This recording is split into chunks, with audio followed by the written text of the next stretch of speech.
Welcome to our 12th day of Sketchtember. And I'm a few minutes early from my publicized 5 p.m. start time. So I will just chatter for a few minutes. And that way, those people who are punctual, who are waiting for 5 o'clock, they can have a chance to hop on. If you are watching the replay, thank you so much for tuning in and practicing some free motion quilting designs along with us. I would love to see your sketchbooks, so please share any of your sketching, any of your free motion quilting practice online. Hashtag True Blue Quilts, and I will find you. But thank you so much for joining me. I decided to celebrate National Sewing Month and Sketchtember with daily sketch practice because I find that sketching, doodling, just random drawing really enhances my free motion quilting skills because I build up that muscle memory. You practice something over and over, you tend to doodle the same kind of things over and over again in the margins of those uh, notes that you're supposed to be taking for someone else. Um, you repeat the same designs and they become easier and easier to sketch. And then if you ever try to create those same designs on fabric with a needle and thread, your mind already knows the pattern that you're trying to draw. So today I do want to share a specific stitch pattern that I find really, really fun, and that is the continuous curve. Now, the continuous curve is kind of an oval orange peel design. Orange peel is another name that has been given to this design, but the continuous curve method allows you to fill up any size grid on your quilt with one pass. That means you're not starting and stopping and having to tie off your threads.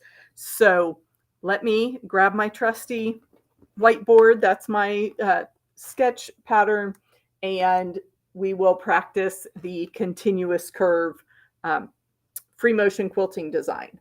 So you need a grid, as I said, and I will do 4 lines across here. And we'll just finish off our grid here.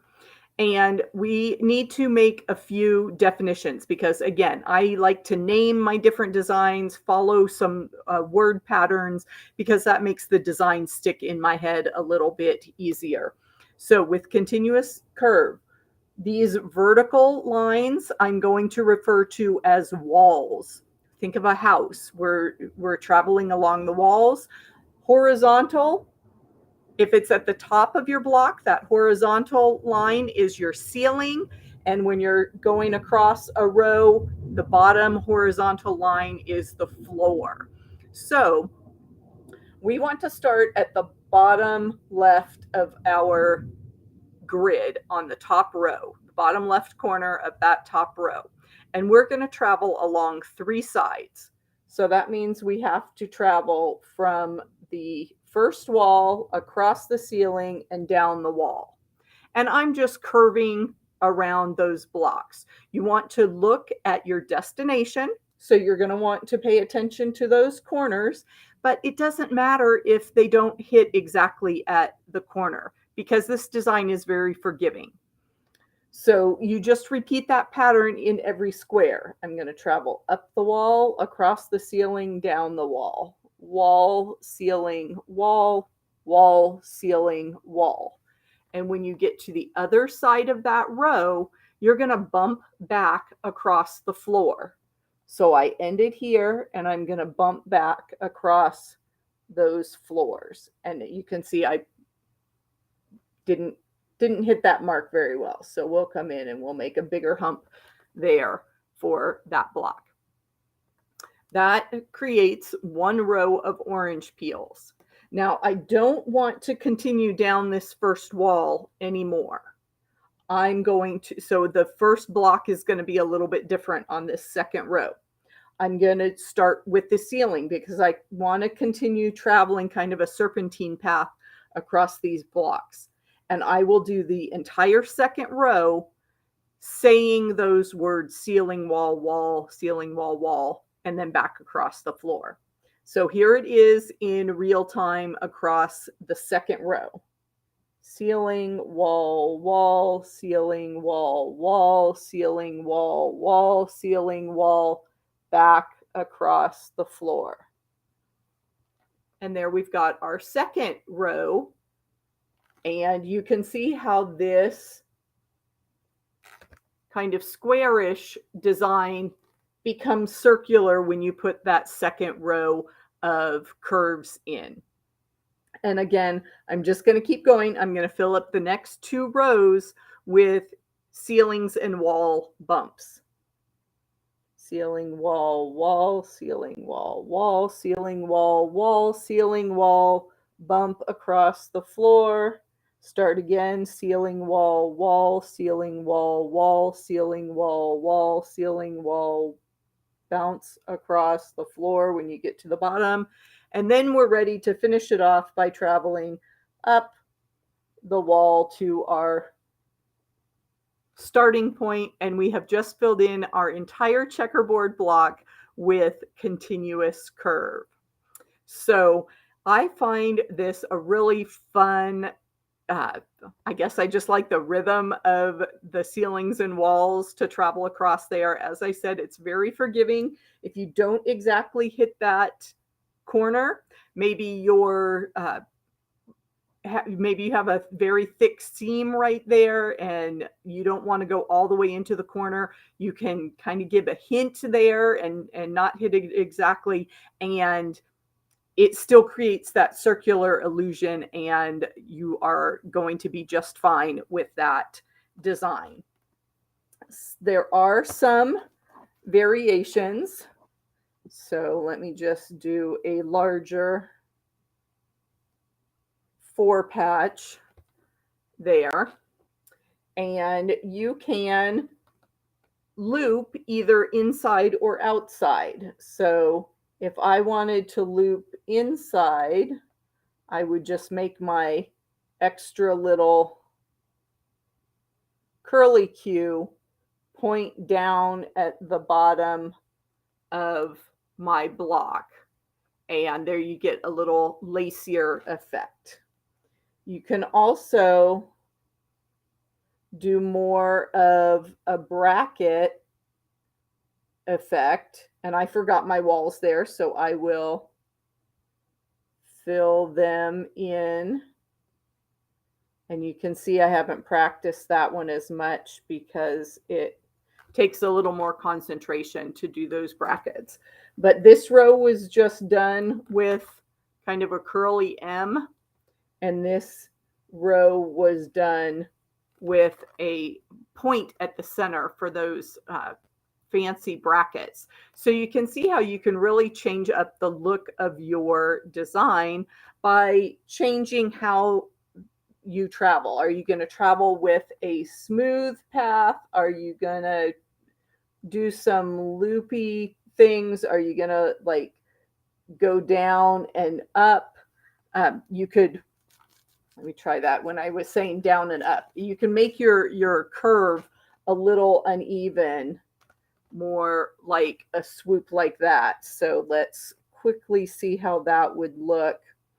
And so we're going to go big and swoop down, go big and swoop down, big and swoop down, big and swoop down. And it just offsets that shape a little bit versus our traditional smooth curve where we were trying to put the high, you see how it's offset a little bit? That's just that swoop is a little bit harder for me to think about as I am drawing, but I'd love to see your variations of continuous curve. If this is a new design for you, if you have worked with that. Obviously with the grid pattern, it works really well with things like Patchwork, anytime you have consistent squares across, whether your whole quilt is like a trip around the world, or just 9 patch or 16 patch, 25 patch, whatever those checkerboard squares are in your quilt. Um, you can, if you've got a lot of negative space, you can even mark a grid on your quilt and then quilt the straight line, or quilt the curves, not the straight lines, quilt the curves, and then erase the markings, whether it was a blue marking pen, one of the ones that disappears in air, disappears with heat. I tend to mark my quilts with white school chalk that just brushes away. So something you can see on the background, obviously, to see where your grid is marked, and then you can stitch the curves around the markings and erase that away. Um, Margaret is asking about the level of concentration. As long as I have that mantra going in my head about ceiling, wall, it tends to go pretty smoothly. Obviously, as I'm chatting about the whole process, it takes a little more concentration, and I get flustered and make more mistakes. The other thing is practice, and that's why I am encouraging you to get a sketchbook and spend maybe 10-15 minutes a day trying these different designs, because the more you practice, the more you build up those practice hours, the better your quilting will be. And if you get tired of just drawing, that doesn't do much for you, then get some practice squares of fabric and set a timer for 15, 20, 30, however much time you can commit. It doesn't have to be a great long practice session, but just a few minutes consistently every day, you will see great improvement over trying a design for maybe a week, finishing one quilt, and then not trying that design again for a year or two. So it is obviously going to take a lot more concentration at the beginning. So go back, rewind as I go through these sketch videos, watch them again so that you can get the mantras down, watch the designs, and just have fun with it, play with it, and make it your own. So I want to thank you for joining me for our Sketchtember daily free motion quilt practice and our continuous curve design. I will be back tomorrow around this same time, 5 p.m. Pacific, with a fresh new design. So have a good evening, good morning, good day, whenever you are watching me. I hope you have a lot of fun quilting, and I will see you soon.